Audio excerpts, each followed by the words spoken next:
자, 우리가 붙잡을 언약의 말씀의 제목은 예수님을 향한 두 가지 반응이라는 제목입니다. 태어날 때부터 건강이 좋지 않아서 평생 걸어다니는 종합병원이라는 별명을 가진 사람이 있습니다. 편두통, 천식, 폐질환, 소화기 질환, 피부병, 치질 12가지 이상의 만성적인 질병에 시달렸어요. 이런 사람이 하나님의 은혜로 성경을 그리스도 중심으로 깨닫고 종교개혁을 이끌었는데 바로 존 칼빈 목사님입니다. 칼빈이 메시지를 전할 때마다 강조한 것이 있어요. 짧은데 굉장히 중요한 말씀인데, 말씀이 앞서가시면 우리는 따라가야 하고 말씀이 멈추시면 우리도 멈추어야 합니다. 이게 존 칼빈 목사님이 가졌던 신앙의 핵심이에요. 자, 서론인데요. 여호와 하나님 앞에서 가장 영광된 단어가 있다면 뭐겠습니까? 저는 그렇게 생각해요. 하나님의 사람, 말씀의 사람, 이 단어가 아닌가 싶어요. 그럼 도대체 누구를 말하는 거죠? 내 생각, 내 마음, 내 감정에 매이지 않고 여호와의 말씀을 따라가고 말씀을 가장 중요하게 여기는 성도를 말하는 거예요. 이런 성도에게는 여호와께서 계속 함께 하시는 증거를 주십니다.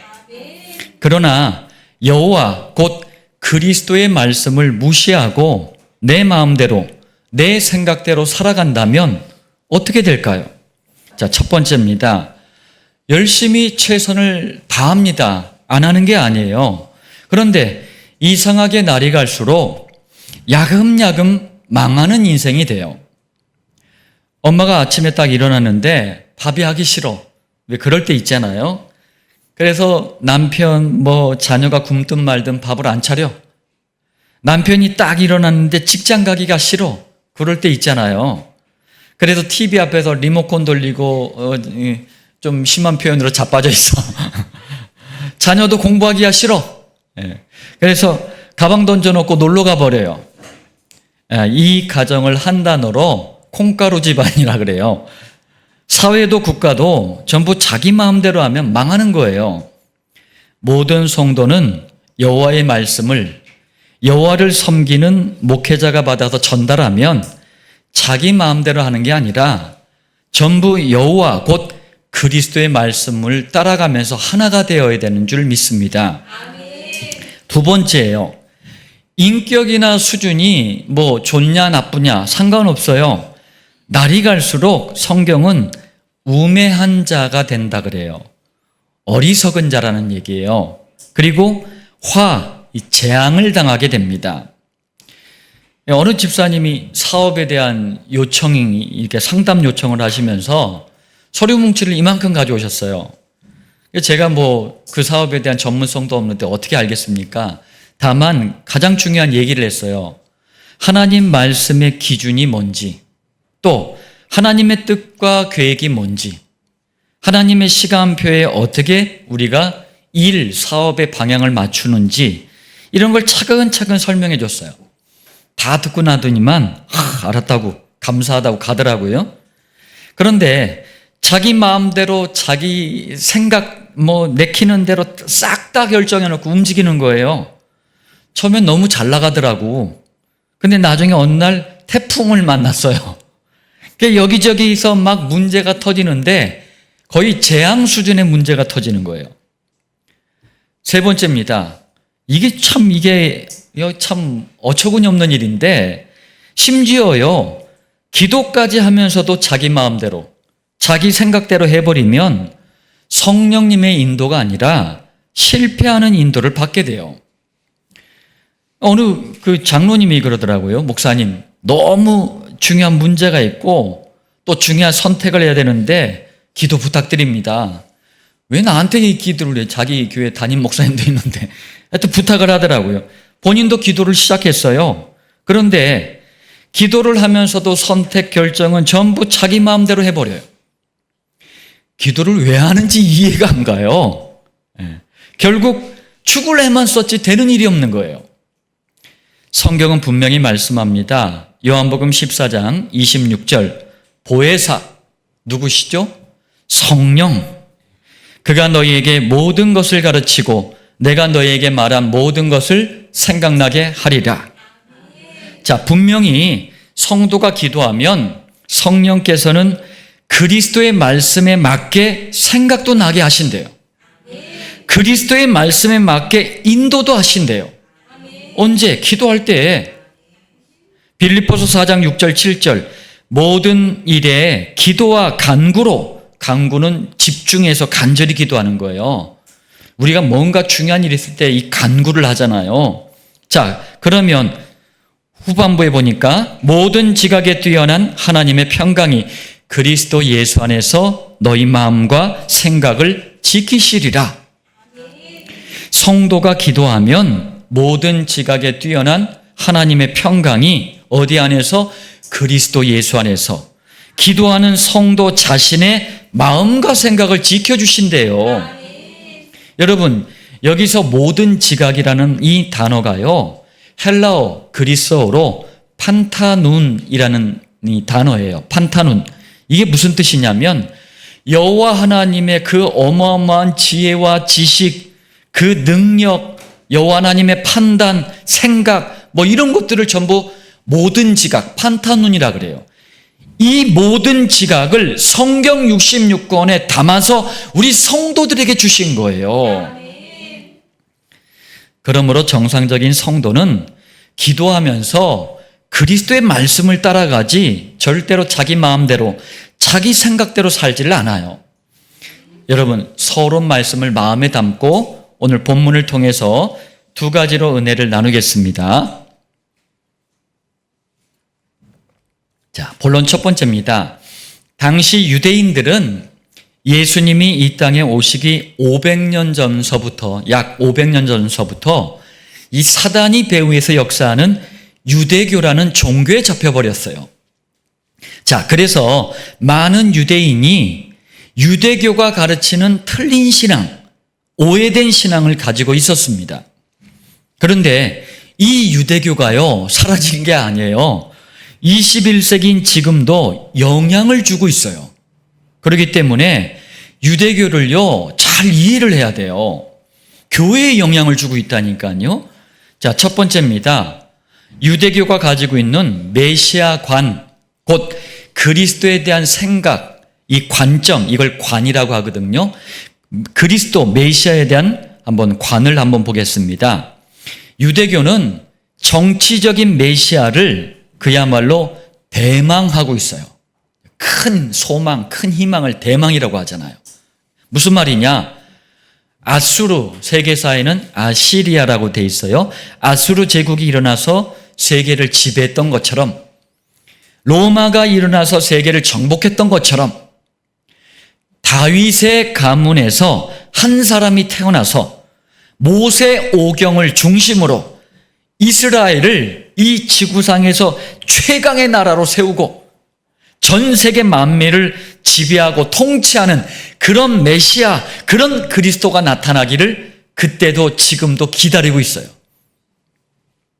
창세기 3장과 아무런 관계가 없는 메시아관, 그리스도관을 가지고 있는 거예요. 또 유대교는 종교적 메시아를 열망하고 있어요. 열망이 뭡니까? 아주 열렬하게 바라고 있는 거예요. 무슨 말이냐? 다윗의 가문에서 한 인물이 태어나서, 그래서 이스라엘을 강대국으로 만들고 모세 오경을 통해 전 세계를 종교적으로 통치하는 그런 메시아, 그런 그리스도가 나타나기를 그때도 지금도 기다리고 있어요. 아직 유대교에서는 메시아 그리스도가 안 왔다라고 얘기를 해요. 자, 한마디로 유대교가 가지고 있는 메시아 그리스도에 대한 생각, 관점은요, 굉장히 오만한 거예요. 오만이 뭐예요? 건방지고 거만한 거예요. 그리고 선민 사상이 들어있는 거예요. 두 번째입니다. 유대교가 가진 성경관, 곧 성경에 대한 생각, 관점을 보겠습니다. 모세 오경만을 절대적인 여호와의 말씀으로 인정을 해요. 그럼 그 외에 나머지 구약 성경은 그냥 대강 가볍게 취급하는 거예요. 별로 중요하게 생각하지 않아요. 그리고 신약 성경은 여호와의 말씀으로 절대로 인정하지 않아요. 그런데 성경에 포함되지 않은 유대 묵시 문학이라는 게 있어요. 그러니까 유대교가 만든 문학 이 형식이에요. 문학 장르예요. 그리고 성경 66권에 포함되지 않는 또 가짜 성경들을 외경이라 그래요.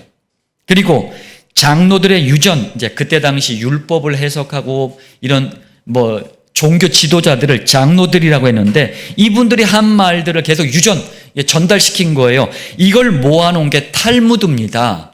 탈무드 들어보셨잖아요. 자, 이런 것에는 여호와의 계시가 들어있다고 믿고 있어요. 여호와의 계시가 뭐예요? 여호와께서 자신을 드러내셨다. 그러니까 탈무드의 유대 묵시문학의 외경에 드러내셨다라고 믿고 있는 거예요. 세 번째입니다. 유대교의 신관, 곧 하나님에 대한 생각, 관점을 볼게요. 구원과 복음, 전도에 대한 성경적인 이해가 없잖아요. 유대교는 없어요. 그렇다 보니까 성부, 성자, 성령 하나님, 제가 늘 설명하지만 이 삼위일체 하나님은 복음과 전도를 이해하지 않으면 깨달아지질 않아요. 그런데 이거에 대한 이해가 없다 보니까 삼위일체 자체를 인정하지 않아요. 하나님은 한 분이지 성자 하나님이 어디 있고 성령 하나님이 어디 있어? 이런 식인 거예요. 여호와께서 이스라엘 자기네 민족만 선택해 주셨으니 열심히 율법대로 살고 율법만 지키면 구원받는다고 생각을 해요. 그러니까 삼위일체가 필요 없는 거예요. 예수님이 이 땅에 오실 필요도 없는 거예요. 네 번째, 유대교의 구원관, 곧 구원에 대한 생각, 관점을 보겠습니다. 여러분, 이게 유대교에 대해서 잘 아셔야 돼요. 끝에 가서 얘기했지만 이거 황당하다니까. 행위 구원을 주장합니다. 이게 뭐냐면 율법대로 살고 계명대로 지키면 구원을 받는다고 생각을 해요. 어디서 많이 듣던 말들이에요. 교회 안에서도 이렇게 가르치는 사람들이 있다니까. 행위로 구원을 받는다고 생각하기 때문에 이 땅에 예수님이 성육신 하실 필요가 없는 거예요. 사람의 아들로 여호와 하나님이 이 땅에 오실 필요가 없는 거예요. 대속을 위한 죽음, 죄 용서를 위한 그 십자가의 죽음도 필요 없는 거예요. 왜? 안 믿는 거예요, 그냥. 행위대로 살면 구원받으니까, 유대인이면 다 구원받으니까 이러는 거예요. 원죄 사단 지옥에서 구원하신 예수님을 아예 믿지를 않아요. 다섯 번째, 유대교가 가르치는 인간관, 인간에 대한 생각, 관점을 보겠습니다. 인간은 여호와 하나님의 피조물, 여호와께서 창조하신 것이다. 맞죠? 그러면서 자유의지를 가진 존재라고 생각을 해요. 맞아요. 그런데 창세기 3장에서 시작된 인간이 가진 영적인 문제를 몰라요. 제가 예전에 이스라엘 가봤을 때 정말 영적 문제 많은 사람들이 많더라고요. 다시 말하면 원죄를 모르기 때문에 인간에게 왜 저주, 재앙, 환란이 오지? 이유를 모르는 거예요. 사단 마귀를 모르기 때문에 인간에게 왜 실패, 고통, 불행이 오지? 왜 오는 거지? 이유를 몰라요. 지옥 가야 될 운명에 잡혀 있다는 사실 자체를 모르기 때문에 인간에게 왜 허무, 방황, 공허가 오는지 이유를 모르는 거예요. 여섯 번째, 유대교가 가지고 있는 내세관, 곧 천국과 지옥에 대한 생각, 관점을 보겠습니다. 막연하게 그것도 행위를 중심으로 착한 일 많이 하면 의인이라고 생각을 하고요. 그럼 천국 간다고 얘기를 해요. 죄를 많이 짓는 죄인은 지옥 간다고 생각을 합니다. 지금도 종교생활하는 많은 교인이 이렇게 생각을 해요. 그럼 제가 한번 질문해 볼게요. 어느 정도로 사람이 착하고 의로워야 의인이죠? 어느 정도로? 또 어느 정도로 죄를 짓고 악해야 죄인이죠? 기준이 뭐예요? 여기에 대한 기준이 없어요. 유대교는 원죄가 뭔지를 몰라요. 가문에 내려오는 우상숭배 죄도 몰라요. 그리고 율법을 지키면서 살면 마음속으로 어떤 죄를 짓든지 밖으로 드러내지 않잖아요. 마음속으로니까. 그러면은 죄가, 이 죄는 자범죄죠. 자범죄가 아니라고 생각을 해요. 그러니까 죄를 모르는 거예요. 마음속으로 내가 누가 욕을 하고 싶어. 그런데 입으로는 욕을 안 했어. 마음속으로 많이 했어. 또 우리 서은이가 가지고 있는 저 연필이 너무 탐이나 갖고 싶어. 어떻게 해서 내가 저거 가져가야지 막 하고 딱 했는데 실제 행동으로는 안 했어. 안 훔쳤어. 지나가다가도 눈도 다른 데로 돌리고 갔어. 그러면은 죄가 아니라고 생각을 해요. 그런데 예수님은 이미 마음속으로 한 모든 것들은 이미 욕을 한 거고 이미 훔친 거라고 말씀하셔요. 근데 유대인들은 아니라고 우겨요. 죄가 뭔지를 모르는 거예요. 창세기 3장 사건에서 대물림된 게 있어요. 우리의 악한 마음, 악한 습관, 이게 본질적으로 우리가 가지고 있는 상태란 말이에요. 이게 있는데도 전혀 이걸 깨닫지 못하고 있는 거예요. 이런 사람들에게 반드시 예수님을 믿어야 구원받는다, 천국 간다, 이러면은요, 들려지지도 않는 거예요. 자, 7번째입니다. 제가 아까 서두에 얘기했던 건데, 우리가 유대교를 잘 알아야 될 또 다른 이유가 있습니다. 뭐냐면은요, 21세기잖아요. 근데 지금도 활동하고 있는 이단 사이비 중에 안식교, 정식 명칭이 제7일 안식일 예수재림교회예요. 또 몰몬교, 예수 그리스도 후기 성도교회라고 그래요. 또 여호와의 증인, 길거리에 파수대 올려놓고 가판대에다가 책자 놓고 서 있는 사람들 있잖아요. 이게 전부 유대교에서 갈라져 나온 이단 사이비들이에요. 이 사람들을 전도하려면요, 유대교에 대한 이해가 있어야 돼요. 왜? 비슷해요. 또 심지어 이거는 참 심각한 문제입니다. 예수님을 믿는다고 하는 게 교회잖아요. 근데 교회 안에도 유대교의 이런 종교교리 비슷하게 가르치는 신학자들, 목사들이 있다니까요. 이분들도 바른 길로 인도하도록 우리가 유대교에 대해서 잘 알아야 됩니다. 자, 본론 2번째입니다. 본문을 보면 그리스도, 메시아 같은 단어잖아요. 기름 부음을 받았다 이런 뜻이에요. 자, 같은 말입니다. 메시아는 히브리어, 그리스도는 헬라어일 뿐이에요. 자, 그리스도 메시아로 오신 예수님을 향해서 유대인들의 반응이 두 갈래로 갈라져 버려요. 근데 성경 처음부터 내내 그랬어요. 교회사 내내 그랬어요. 지금도 그래요. 한번 보겠습니다. 첫 번째, 예수님을 그리스도로 믿지 않았던 유대교에 잡힌 수많은 유대인의 반응은 이랬습니다. 어떤가 한번 볼까요? 요한복음 10장 24절.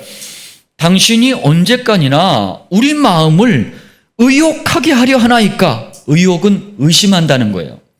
그러니까 예수님을 볼 때 이게 이제 그리스도로 안 믿어지니까 의심을 품고 보는 거예요. 무슨 말이냐? 유대인들은 철저하게 그 종교적인, 정치적인 메시아 그리스도를 기다리고 있었잖아요. 그런데 아무리 예수님을 바라봐도 그리스도로 인정이 안 되는 거예요. 메시아가 아니라 오히려 자기들이 쌓아놓은 기존의 그 유대교 전통, 습관, 이걸 다 무너뜨리는 사람 같은 거예요. 당연하죠. 그거 가지고 구원 못 받으니까, 구원의 길을 말하니까 유대교하고 완전히 반대가 돼버리는 거예요. 그런데 또 어떻게 생각해 보면은 메시아 같기도 해. 왜요? 죽은 자를 살리지, 바다 위를 걷지, 오병이어 떡 5개 물고기 2마리로 5,000명, 남자만 5,000명이에요. 그리고 12바구니나 남기지, 뭐 등등등 사람이 할 수 없는 이적, 기적, 표적을 보이니까 그리스도가 맞는 것 같기도 하고, 그냥 많은 선지자 가운데 한 사람 같은데 이상하게 능력이 대단하지. 지금 알쏭달쏭한 거예요. 이러니 그리스도이신 예수님에 대해 자꾸 의혹, 의심이 생기는 거예요. 저희들도 복음 처음에 가지고 가서 전하잖아요. 그러니까 종교생활하는 교인들은 알쏭달쏭한 거예요. 의혹과 의심의 눈으로 바라보기도 해요. 왜? 종교를 듣다가 복음을 들으니까 헷갈리는 거예요. 이게 그 얘기예요.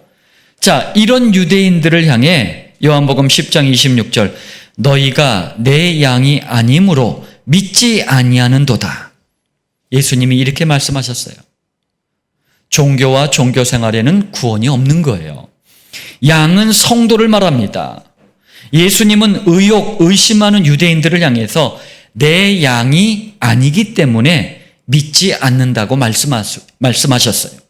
다시 말하면 유대인들 중에 거의 대부분이 사도행전 13장 48절 하나님께서 영생을 주시기로 작정하신, 결정하신 자들이 아니기 때문에 직접 보고, 직접 듣고, 직접 확인을 하고도 예수님을 그리스도로 믿지 않은 거예요. 참 안타까운 일이죠.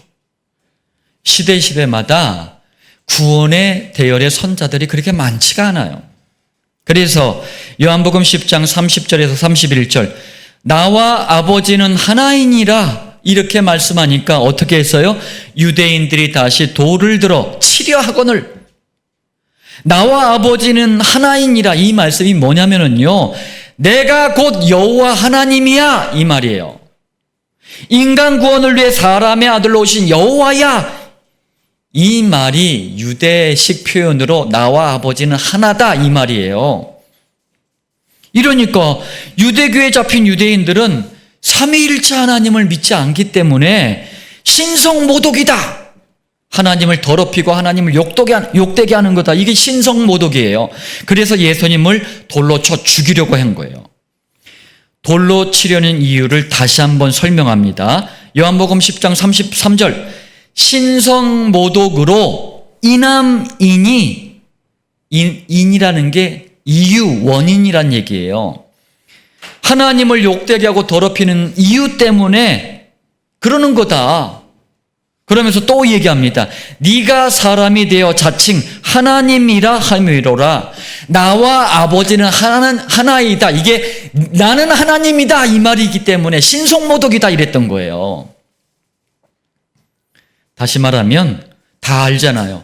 목수 요셉의 아들로 태어난 거 다 알잖아요. 그런데 나와 아버지는 하나, 곧 자기를 하나님이라고 하니까 신성모독이다 해서 죽이려고 한 거예요. 율법에 의하면 신성모독하는 자는 돌로 쳐 죽이게 돼 있어요. 너무나 어처구니 없게도 그리스도 메시아를 지금 신성모독으로 몰아가고 있는 거예요. 너무 안타까워요. 자, 요한복음 10장 39절 그들이 다시 예수를 잡고자 하였으나 예수님을 잡으려고 한 거예요. 왜요? 그리스도를 믿지 않는 유대인들을 향해서 예수님이 우리 전에 또 본문에 뭐라고 그랬어요? 너희는 강도다. 너희는 절도다. 너희는 사꾼이다. 그냥 거의 욕 수준의 비슷한 말씀을 하셨잖아요. 그러니까 약이 오를 대로 오른 거예요. 그래가지고 잡아가지고 사내들인 공에 넘겨가지고 종교재판 받게 하고 처형해 버리려고 한 거예요. 이게 유대교라는 종교와 종교 생활에 잡힌 수많은 유대인의 반응이었어요. 나중에 십자가를 지실 때 이 사람들이 다 돌을 든 거예요.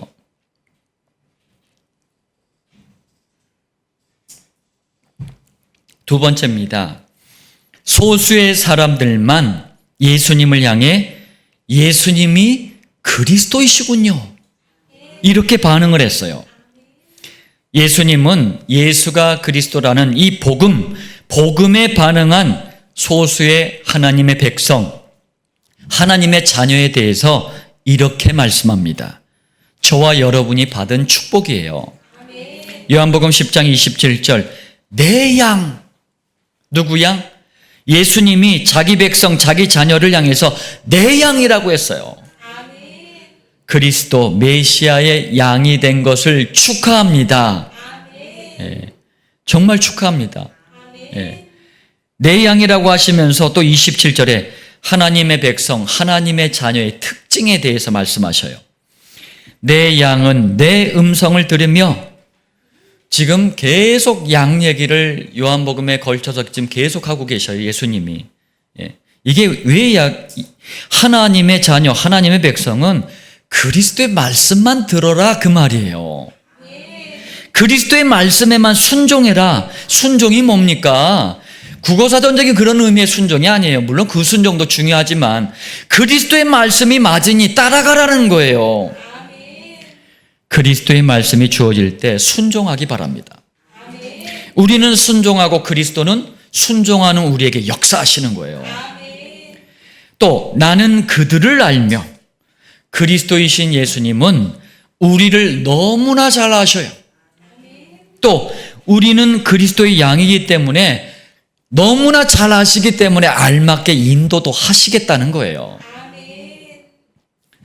그런데 자꾸 이제 양은 목자의 인도를 받아야 되는데 이게 자꾸 뒤바꿔 놓으니까 헷갈리고 안 되는 거예요. 그들은 나를 따르느니라 이렇게 돼 있잖아요.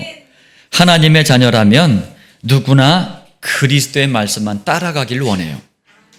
하나님의 계획을 향해 나아가길 원합니다. 그리고 성령께서도 자꾸 이런 마음을 주시는 거예요. 예. 그게 맞다라고 말씀하시는 거예요, 그게. 자, 또 요한복음 10장 28절, 이렇게 그리스도의 말씀을 따르고 그리스도를 따르는 하나님의 자녀들에게 하나님이 주시는 은혜를 말씀합니다. 내가 그들에게 영생을 주노니, 영생은 그리스도 안에만 있는 영원한 생명이에요. 이걸 헬라어로 그리스어로 조회라고 합니다. 조회 생명은 사탄을 이기는 생명이에요. 천국 생명이에요. 하나님 자녀가 되게 하는 생명이에요. 이 생명을 자기 양들에게 주십니다. 아까 김정인 집사님 기도했던 것처럼 우리는 그리스도의 양이에요. 이 축복을 우리가 받은 거예요. 또 영원히 멸망하지 아니할 것이요. 우리 이렇게 된대요. 사단 마귀가 임시로 일시적으로 하나님이 허용하시는 이 범위 안에서 우리를 속일 수는 있어요. 그렇지만 하나님의 자녀는 절대로 건드릴 수가 없어요. 손대지 못해요. 무슨 말인지 잘 이해하시길 바랍니다. 자, 그리고 예수님을 향해 그리스도로 믿는 하나님의 백성, 하나님의 자녀에 대해서 거의 결론적으로 이렇게 말씀하셔요. 요한복음 10장 29절, 내 아버지는 만물보다 크심에 아무도 아버지 손에서 빼앗을 수 없느니라. 자, 하나님의 백성 자녀들은 단 한 사람도 빠짐없이 영적인 아버지이신 하나님의 품 안에 있대요. 그러니 담대하시길 바랍니다. 겁없고 용감한 걸 담대하다고 하잖아요. 객기불이란 얘기가 아니고 말씀을 근거로 담대하시길 바랍니다.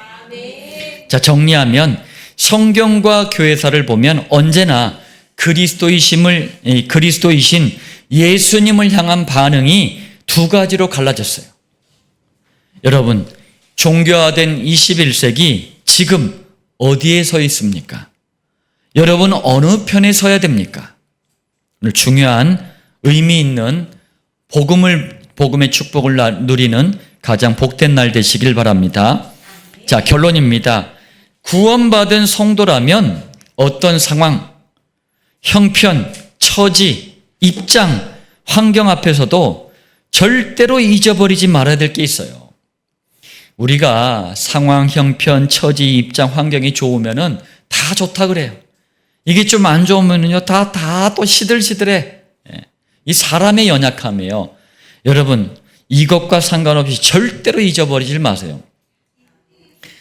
지난주에 시대적인 찌개가 이제 조금 타버리는 바람에 맛이 조금 반감이 됐어요. 제일 서운했던 게 저예요. 5그릇 먹으려고 이제 준비를 다 하고 있었는데 우리 김정희 집사님이 맛있게 드시더라고요. 그래서 이상하지 않냐 했더니 이게 직화구이처럼 이게 불맛이 나가 해서 너무 맛있다는 거예요. 내가 참 복음적이다 내가. 상황, 형편, 처지, 입장, 상황과 상관없이 복음적이구나 생각을 했습니다. 그러면서 회개를 하고 자, 첫 번째입니다. 그리스도이신 예수님이 하나님의 자녀들에게 주신 영생은요, 하나님의 축복이에요. 하나님께서 자녀를 향해 주시는 맹세예요. 원래 이게 맹서가 원래 표준말인데 맹세라고도 합니다. 자, 이 말은 무슨 얘기냐? 절대로 취소되지 않는다는 거예요. 빼앗기거나 상실되지 않는다는 얘기예요. 잠깐 쓰러질 수 있어요. 잠깐 시험에 들 수 있어요. 그렇다고 이게 상실되지 않아요. 하나님의 백성, 하나님의 자녀를 하나님의 손에서 빼앗을 자가 누구도 없어요. 두 번째, 그러면 이 약속을 잊어버리지 않도록 세 가지를 확실하게 하세요. 첫 번째는 그리스도의 말씀만 선포되는 강단 말씀을 그리스도께서 직접 성도 한 사람 한 사람에게 주신 언약으로, 약속으로 붙잡으시길 바랍니다. 한 주간 매주마다 우리 강단의 말씀 너무 놀랍잖아요. 지난 한 주간에 있었던 모든 일에 대한 해답, 응답이 주어지죠. 다음 한 주간에 대한 인도가 주어지죠. 세상 말로 끝내줍니다. 두 번째, 삶의 현장에서 1310, 131 정시 강단 기도를 통해서 말씀의 성취, 약속의 성취를 누려야 해요. 세 번째입니다. 이때부터 이게 두 가지가 원활하게 되면은요, 교회에도, 가정에도, 현장에도 새로운 전도 문화가 일어나는 거예요. 제가 늘 얘기하지만 10분 이내에 우리가 매일 자주 보는 분들, 30분 이내에 한 주에 두세 번 보는 분들, 1시간 이내에 한 달에 한두 번 보는 분들 중에 여러분들 기도하면서 마음에 부딪히는 분들 이름을 적으세요. 저도 명단 다 적어놨어요. 그러면서 출석 부르듯이 이름을 부르면서 기도하세요. 기도로 하는 전도 목장이에요. 이게 지속되면 성령께서 가장 좋은 시간표에 한 사람 한 사람 목장으로 연결해 주셔요. 오늘 이 말씀이 우리 당대와 다음 세대를 두고 성취하실 언약의 말씀 되기를 살아계신 주 예수님의 이름으로 축복합니다.